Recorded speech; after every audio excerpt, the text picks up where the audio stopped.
Hola a todos, mi nombre es Paulina Cartes, yo soy tecnólogo médico, referente técnico del programa de tuberculosis del Servicio de Salud Araucanía Sur.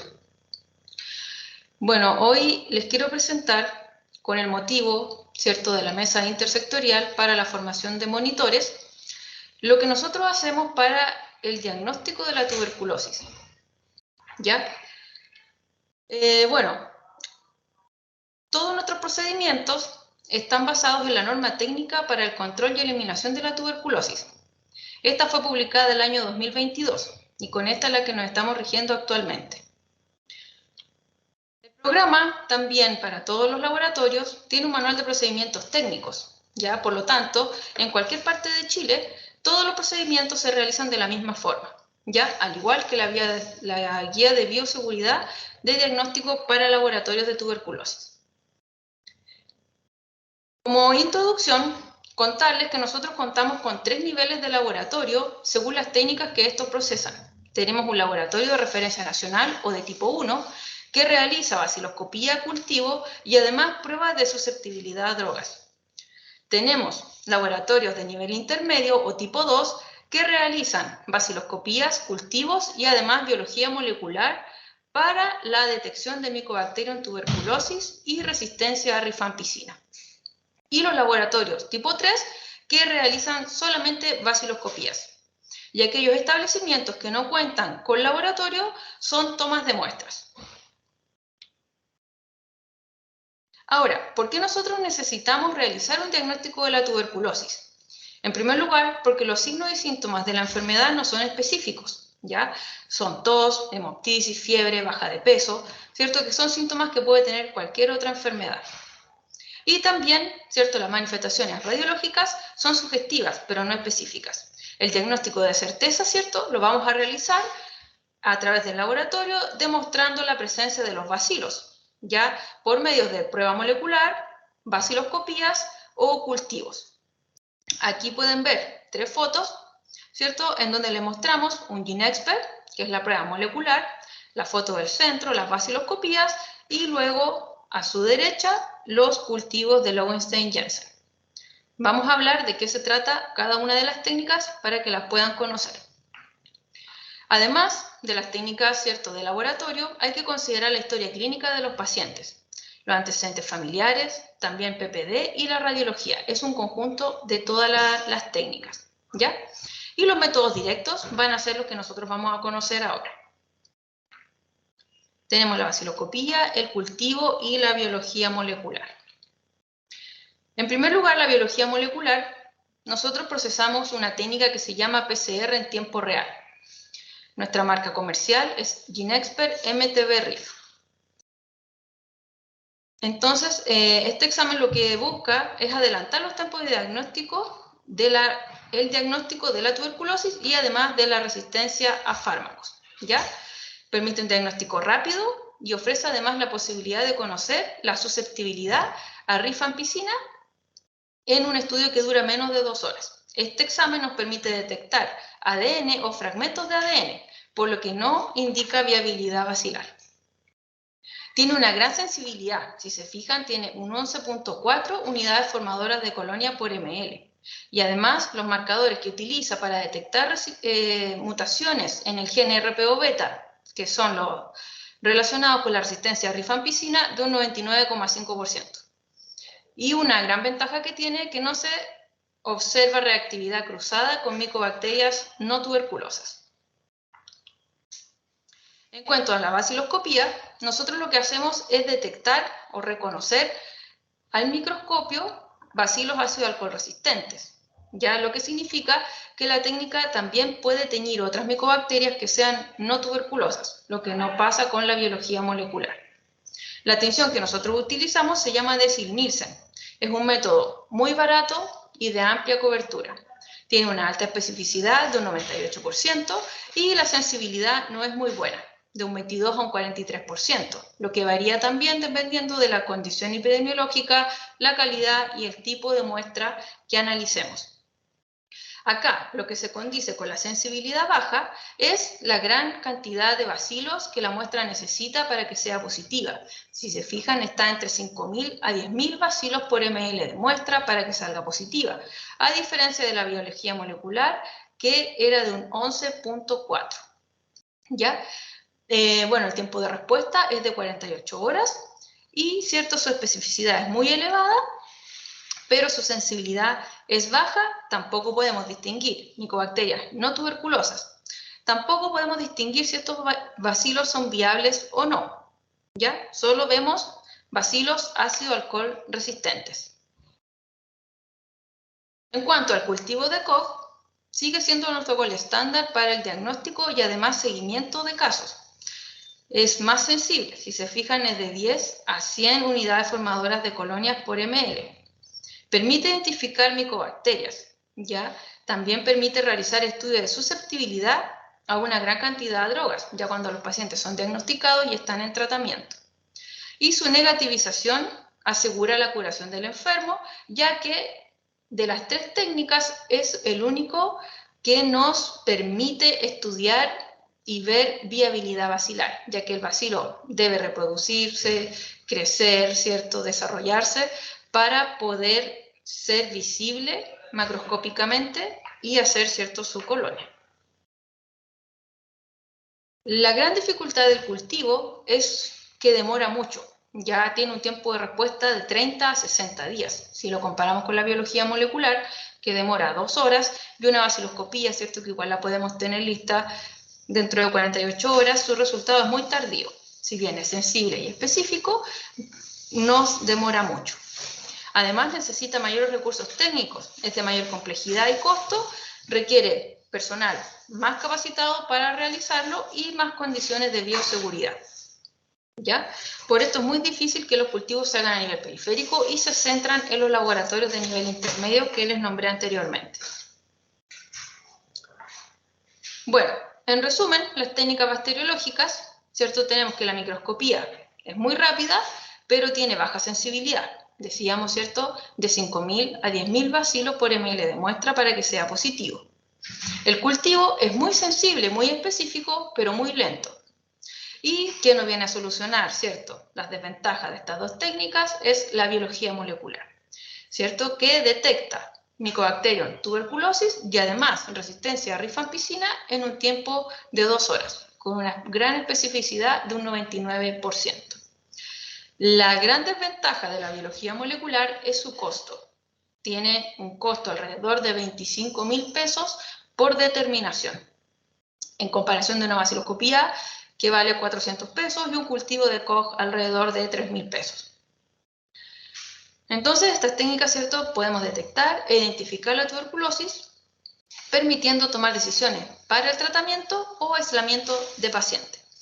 En el caso de ustedes, la idea es que ustedes, cuando identifiquen un caso presuntivo de tuberculosis, sean capaces de identificarlo primero y luego llenar la solicitud y pedir el examen. Lo más importante de esto es que cualquier persona puede realizar la solicitud, ¿ya? Vamos a ver ahora a qué pacientes vamos a estudiar. Primero, se hace un interrogatorio.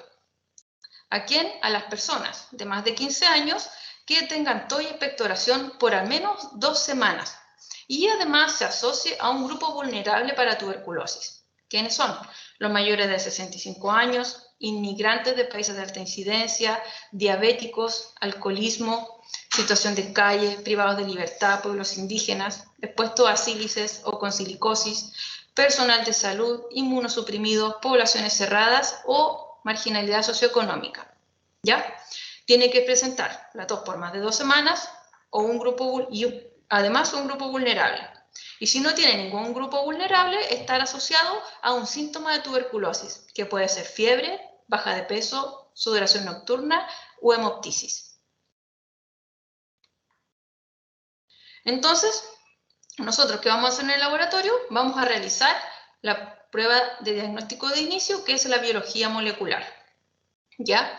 Ahora, depende de lo que ustedes vayan llenando en la orden, que la vamos a ver más adelante, vamos a ver qué técnica va a realizar el laboratorio con esa muestra. qué estudio le vamos a realizar.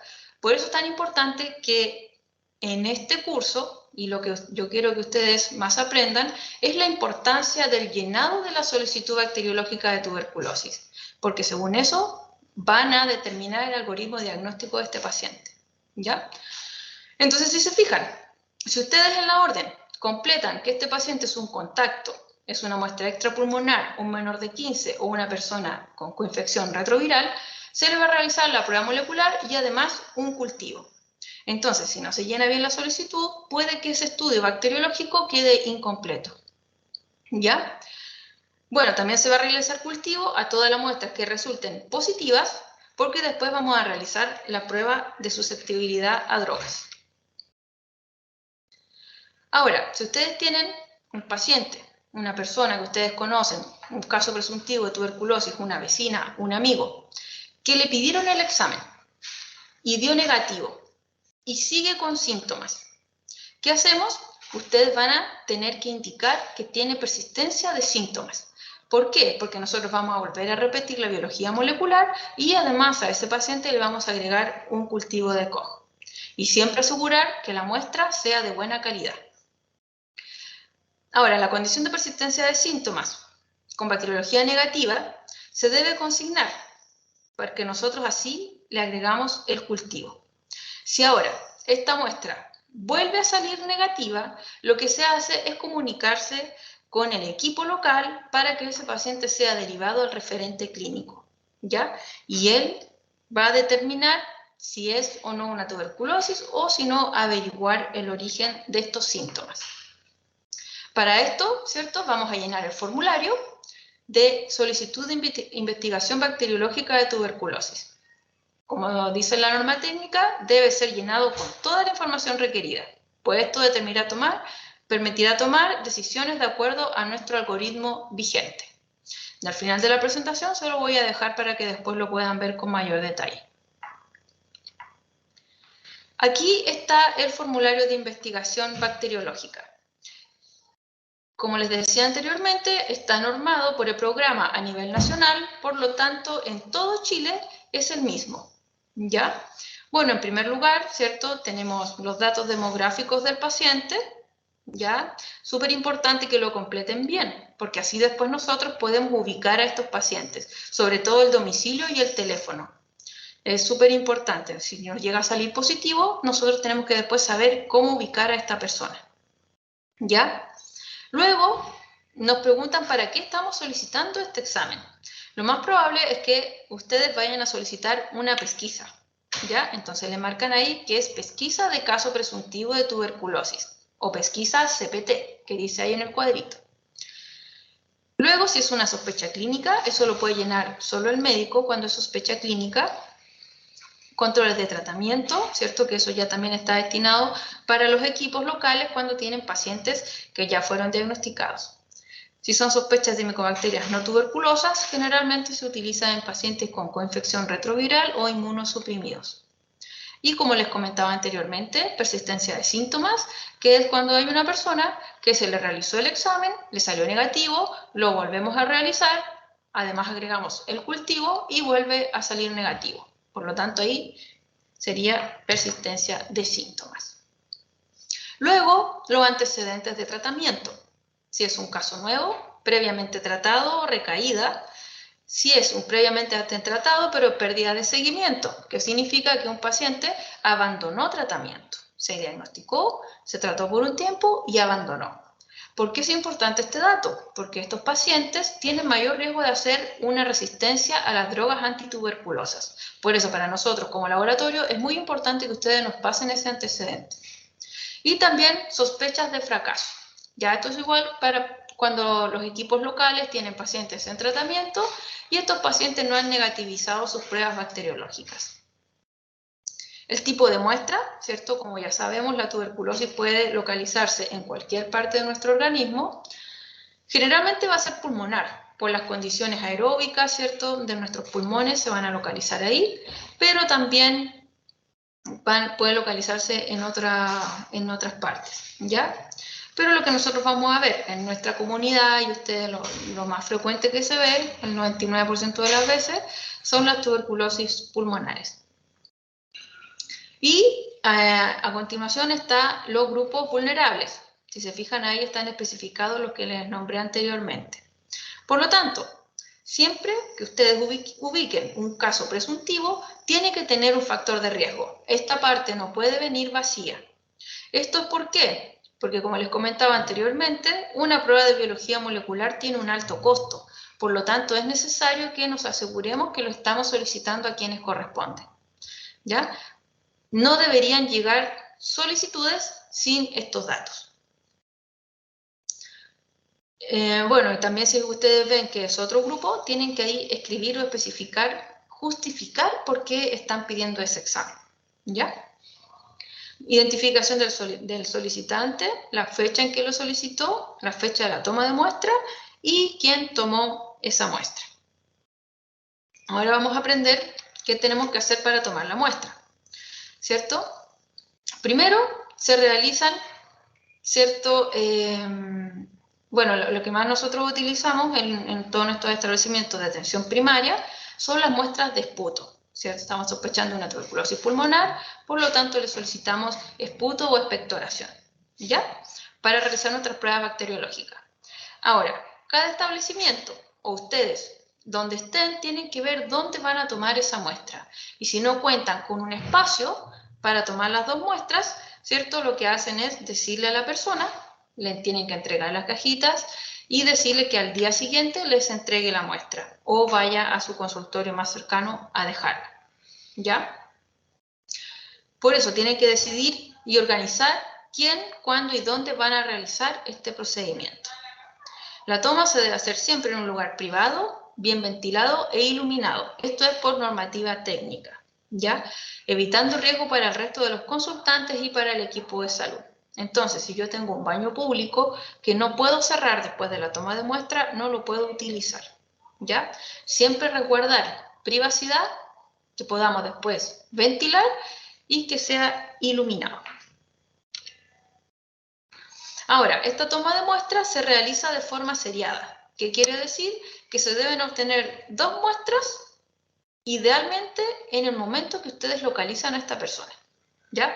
¿Por qué? ¿Qué puede pasar? Si nosotros no nos aseguramos de tomar estas muestras, después las personas se van, se olvidan, ¿cierto? Se llevan las cajas para su casa y ¿para qué me lo voy a tomar? ¿Cierto? Si la tuberculosis, ¿cómo voy a tener tuberculosis? Dice la gente, ¿cierto? Entonces, ¿cierto? Tener 2 muestras inmediatas en 2 frascos separados. Es importante que estas muestras lleguen al laboratorio con un formulario de investigación bacteriológica. Son 2 muestras, pero un formulario, ¿ya? Ahora, como les comentaba, si no cuentan con el espacio físico adecuado, se le puede decir al paciente que se tome las 2 muestras al día siguiente. Es importante que sean de buena cantidad y calidad. Ya nosotros como laboratorio necesitamos mínimo 1 ml de muestra para poder procesar la biología molecular y 1 ml de muestra para poder procesar el cultivo.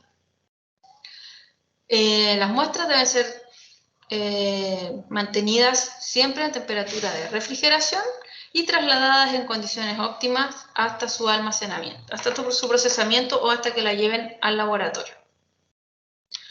Ahora, una buena muestra siempre va a ser proveniente del sitio de la lesión. Por eso la muestra de saliva no nos sirve, ¿cierto? Porque la saliva no es de origen pulmonar. Lo que nosotros necesitamos es que sea proveniente del árbol bronquial. Por eso las mejores muestras siempre son de calidad mucosa, purulentas o sanguinolentas, ¿ya? En cantidad suficiente. Como les decía, nosotros no podemos procesar o realizar biología molecular o pruebas diagnósticas con cantidad menos de las necesarias para poder procesar un examen fidedigno, que sea confiable. Yo poder decir, no tiene tuberculosis, ¿ya? El envase adecuado. Ya estamos utilizando envases como los que ven ahí en la fotografía, que son transparentes, de boca ancha y tapa rosca. Ya no es necesario que los protejan de la luz.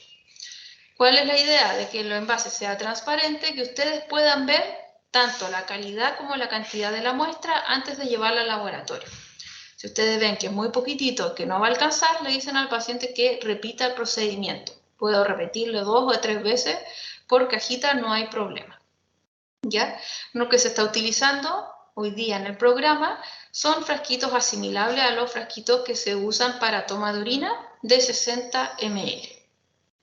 Siempre identificar este frasquito que coincida, ¿cierto? Lo que yo rotulé en el frasco con lo que escribí en la orden. Y como les decía, guardarla y transportarla adecuadamente. Ahora, las muestras pulmonares deben ser tomadas idealmente a primera hora de la mañana y en ayunas. Es importante el ayuno porque al momento de nosotros procesar la muestra, si viene con restos de alimentos, lo más probable es que esa muestra se vaya a contaminar y no va a ser posible realizar la determinación. ¿Ya? Por eso es en ayuno. Ahora, si el paciente no está en ayuno, o la persona a la que ustedes le van a solicitar la muestra, lo ideal es que esperen 2 horas. Y si no, que se lave los dientes y se haga un enjuague bucal igual solo con agua, ¿ya? Para que eliminar los restos de comida y que no se nos contamine la muestra. Se le da la indicación que debe inspirar profundamente, hacer un esfuerzo de tos y deposite lo que expectoró, ¿cierto?, en la muestra, en el envase, perdón. Luego, una buena muestra de expectoración es la que proviene del árbol bronquial, obtenida después de un esfuerzo de tos. Como les decía, la saliva no es una buena muestra. El volumen ideal, de 3 a 5 ml, mínimo 1 ml, ¿ya? Es generalmente espesa, mucoide. Puede ser fluida, con partículas de material purulento y el color es variable. Ya puede ser blanco, amarillento y hasta un poco verdoso y también sanguinolentas. Ya ustedes ahora con el frasquito transparente las van a poder ir evaluando. En cuanto a la conservación, siempre refrigeradas de 2 a 8 grados Celsius y no guardarlas por más de 5 días refrigeradas. ¿Ya? Ese es el tiempo de procesamiento que nosotros tenemos antes de que tengamos variabilidad en los bacilos, en la viabilidad bacilar y se nos pueden morir. ¿Ya? Ahora, el rechazo de las muestras también está normado por el programa. Nosotros tenemos solamente estas condiciones de rechazo y ningún laboratorio en ninguna parte de Chile les puede rechazar muestras que no sean por estas causales. Primero, muestras sin rotular. ¿Por qué? Es una cosa lógica que si nosotros hacemos un examen y no sabemos de quién es este paciente, no tenemos a quién informarle. O que no coincida, ¿cierto?, el rótulo del envase con la solicitud. Muestras derramadas, ya por 2 causas súper importantes. Primero, por motivos de bioseguridad de las personas que van a procesar ese examen, ¿cierto? Ahí tienen un mayor riesgo de contagiarse. Y también porque si a mí se me derrama una muestra y tengo más muestras con ella, y esa muestra está positiva, se van a positivizar todas las demás. Es por eso que cuando una muestra está derramada, se tiene que rechazar todo ese lote de muestras. También muestras que estén en evidente estado de descomposición o que no cumplieron, ¿cierto?, esta preanalítica de 5 días en temperatura de refrigeración. ¿Qué pasa con esto? Que nosotros al momento de procesar la muestra ya vemos hongos o que la muestra está muy licuada, ¿ya? Entonces eso significa que pasó la muestra muchos días guardada o también pudo haber quedado a temperatura ambiente. Por lo tanto, esa determinación no nos va a servir. Ahora, cuando nosotros tomamos muestras líquidas, no pueden ser menores de 500 microlitros y las muestras de expectoración no puede ser menor a 1 ml. Generalmente, ustedes, las muestras líquidas se toman en el nivel terciario o secundario. Y las muestras de saliva no se pueden rechazar. Si bien no son lo ideal, también pueden salir positivas y se van a procesar igual. Pero si el laboratorio les dice que no les va a recibir saliva, eso no corresponde. Acá lo que les había dicho de los algoritmos, y para terminar la presentación, y de recalcar la importancia del llenado del formulario. Si se fijan, En la parte que vimos de la orden salían los datos demográficos y luego venía para qué lo estábamos solicitando, ¿cierto? Entonces aquí ya parte de nuestro algoritmo. Si yo estoy solicitando un examen para pesquisa, ¿cierto? Y es una muestra de sputo con factores de riesgo, se va a realizar directamente biología molecular. Ahora, si es una muestra que es pulmonar, pero es de un paciente VIH, un contacto de TBC sensible o resistente o un paciente menor de 15 años, se le va a realizar biología molecular y además cultivo. ¿Ya? Todas las muestras que sean extrapulmonares, si se fijan ahí que sean otras muestras, pero no esputo, que pertenezca a factor de riesgo o que sea paciente con coinfección, se va a realizar biología molecular y cultivo de Koch. ¿Ya? Acá, si se fijan, controles de tratamiento, ¿qué les vamos a hacer? Baciloscopía y cultivo de Koch. Ya muestras de orina, solamente al cuarto mes de tratamiento se realiza cultivo. Ahora, si tenemos sospecha de micobacterias no tuberculosas, en cualquier tipo de muestra vamos a hacer biología molecular y cultivo, y si marcamos también opción persistencia de síntomas, en cualquier tipo de muestra, vamos a volver a repetir la biología molecular y el cultivo de Koch. Como les comentaba, si ustedes no le marcan persistencia de síntomas, ese examen no se va a repetir, ¿ya? Entre que yo realizo una prueba de biología molecular, tiene que pasar un mes para yo volver a realizar otra. Si ustedes toman una prueba de biología molecular antes del mes, se va a rechazar. Pero si le marcan persistencia de síntomas, sí se va a procesar y además se le va a agregar el cultivo. Por eso es tan importante que lo marquen, porque si no lo marcan, la muestra se va a rechazar. ¿Ya? Bueno, eso les quería contar. Espero les sirva. Y cualquier cosa me pueden comunicar a mi correo electrónico paulina.cartes@redsalud.gov.cl. Muchas gracias.